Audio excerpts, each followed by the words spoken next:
Hello, and welcome to this overview of historical romance books with the word wicked in the titles. I'm Olivia, your favorite resource for book recommendations you can easily screenshot, and you're watching Random Olive Reads. First up is Slightly Wicked by Mary BALOGH, which is book 2 of the Bedouin series. So we have Judith, who's on her way to live with her aunt, and she's in a stagecoach accident. Ranulph Bedouin rides by and offers to go to the next town to send for help. Well, while he's on his way there, he takes Judith with him, and the strangers give each other fake names and identities and spend a steamy couple of days together. They each have to continue on their intended destination separately. Judith is off to her aunt's house as a poor relation to keep her grandmother company while her younger cousin is being trotted out to potential suitors. And Ranulph is off to his grandmother's house where she has found him a potential bride. Of course, they're both headed to the same town and cross paths again when Ranulph comes to call on Judith's young, eligible cousin. We have lots of awkward social engagements, accusations of lying to each other. Judith's cousin is young and shallow. She has another cousin who's overly handsy. Judith's brother is living beyond his means. And the two grandmothers happen to actually be best friends.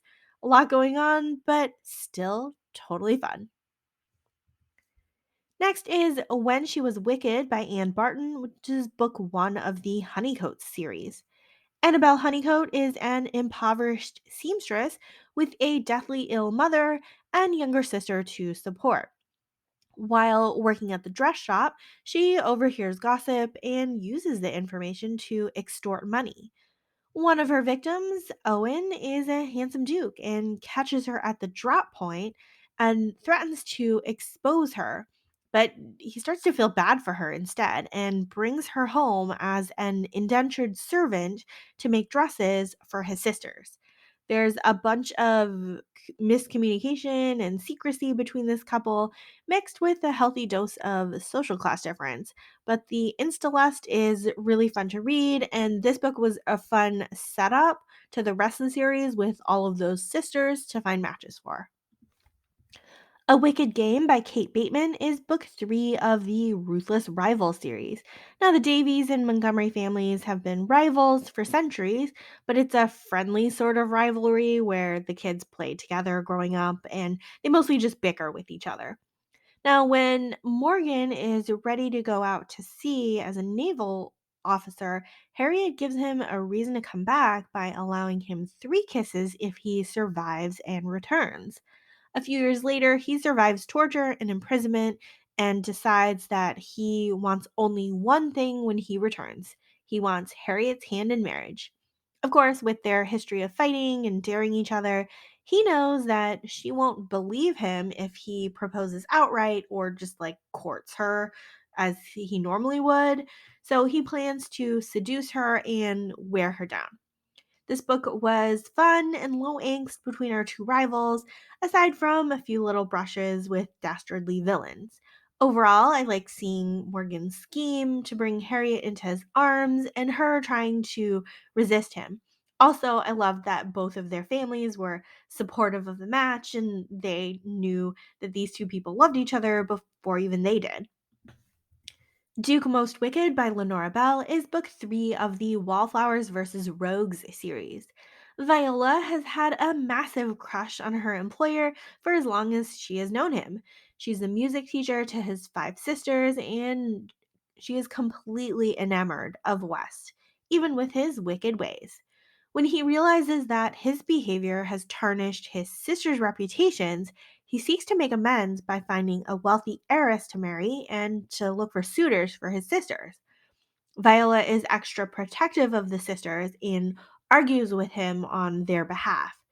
Meanwhile, Viola has been secretly composing music and selling it as her father's and trying really hard to avoid any time in the spotlight. West, of course, sees her talent and her beauty, despite her plain and drab dresses, but believes that he doesn't deserve her. Overall, this was a great dynamic between our characters and lots of flirting and banter. A Week to Be Wicked by Tessa Dare is book 2 of the Spindle Cove series. Minerva is our geological scientist here, aiming to go to a scientific conference in Scotland with a fossil imprint of possibly a lizard or dinosaur skull in tow. Except she doesn't have a way to get there. She propositions the town rake Colin to fake an elopement with her and escort her to the conference. From there, we face all sorts of road trip calamities with a broken carriage, highwaymen, and lots more. There's also a super cute bit where Colin calls Minerva every other M name under the sun because he can't remember her name. But he actually does remember her name. It's just one of these like little cute teasing flirting things that happens. This is probably one of my favorite books from Tessa Dare. A Wicked Bargain for the Duke by Megan Frampton is book 3 of the Hazards of Dukes series. Stuffy new Duke Thaddeus decides he needs a respectable wife and has been courting a quiet and reticent lady. Lavinia is the outspoken sister of that lady, trying to protect her sister from making a match that she's uninterested in. Although these two are total opposites in personality, Thad and Lavinia get caught in a compromising situation and need to marry. They try to make the best of it, but he's thinking, wow, this is a great time. And she's thinking, wow, he does not know what to do in the bedroom. So there's a little bit of argument there, but I think they work it out. Wicked and the Wallflower by Sarah MacLean is book 1 of the Bare Knuckle Bastards series. Lady Felicity is a spinster wallflower who I guess was ruined by some sort of scandal. Devil seeks her out to set her up with a suitor that he wants revenge on, but she's trying to negotiate her own deal with the devil for lessons in passion while they're together. Honestly, I don't remember much about the story aside from the fact that Devil has some smuggling operation related to shipping ice, and Felicity is really, really good at picking locks. The overall premise of the series is really interesting, though, with 4 children of a duke being born on the same day, 3 of whom were illegitimate, and then we get to see what happens to them as they're adults.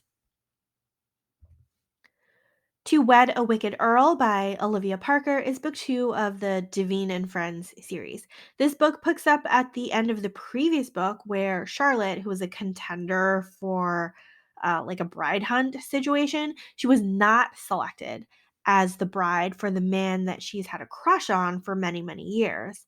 Now, one of that guy's friends, Adam, is a rakish Earl who normally wouldn't pay a wallflower like Charlotte any attention, except that he's actually secretly been smitten with her for years. They start a somewhat flirtatious friendship, but he thinks that she's still in love with this other guy, and she thinks that he wouldn't actually be interested in her. These two pretty much just need to get it together and communicate and trust the other person's feelings. When He Was Wicked by Julia Quinn is book 6 of the Bridgerton series. Up until this point in the Bridgerton series, we've heard bits and pieces about Francesca, but we finally get to focus on her story here. Takes place in a little bit 2 timelines in this book.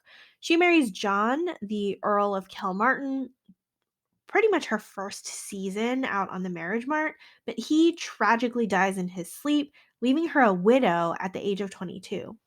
John's cousin Michael is set to inherit the earldom. However, he has been secretly in love with Francesca and really can't bear to take John's place in all of his duties. So he hightails it out of there and flees the country.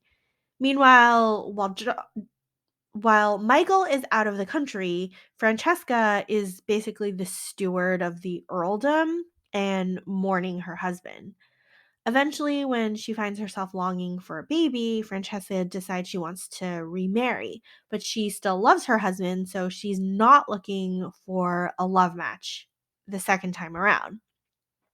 Timing works out. Michael returns from his travels and finds that his feelings for Francesca have not gone away. And while Francesca is used to seeing Michael as nothing more than a good friend, she starts to realize that he's an attractive man. So She's struggling with the guilt that she feels lusting after Michael, so she needs to work that out throughout the book and then opening up to the possibility of falling in love again. Her Wicked Marquess by Stacey Reid is book 2 of the Sinful Wallflower series. In this one, we have a guy with a rakish reputation, but it's really just a cover story because he's trying to find the reason why his childhood love killed herself and he's looking to seek revenge. Meanwhile, our girl Marianne is trying to avoid her parents, marrying her off to someone older and creepy.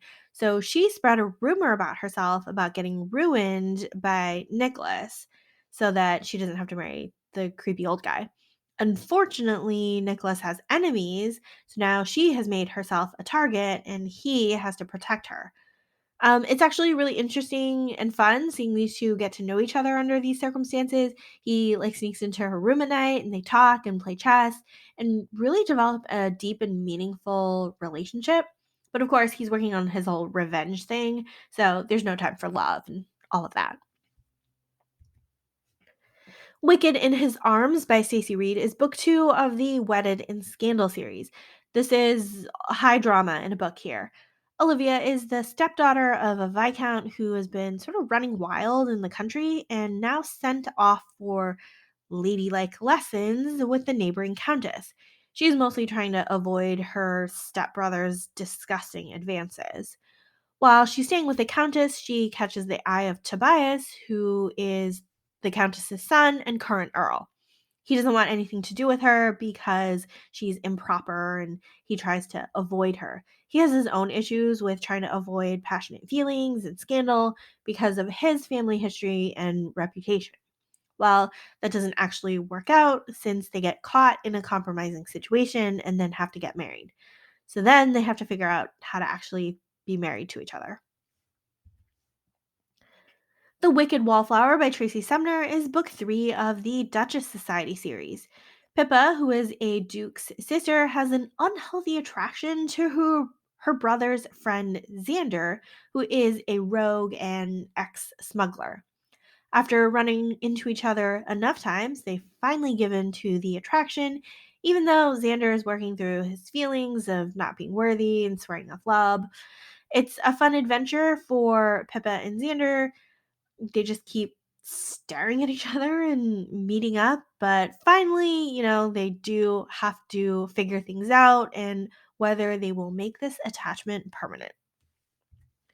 Thank you so much for watching this video. Hopefully you found some books that you're interested in picking up. All of these books are linked in the description box. Like and subscribe so you don't miss future videos, and you can follow me on Instagram at randomolive.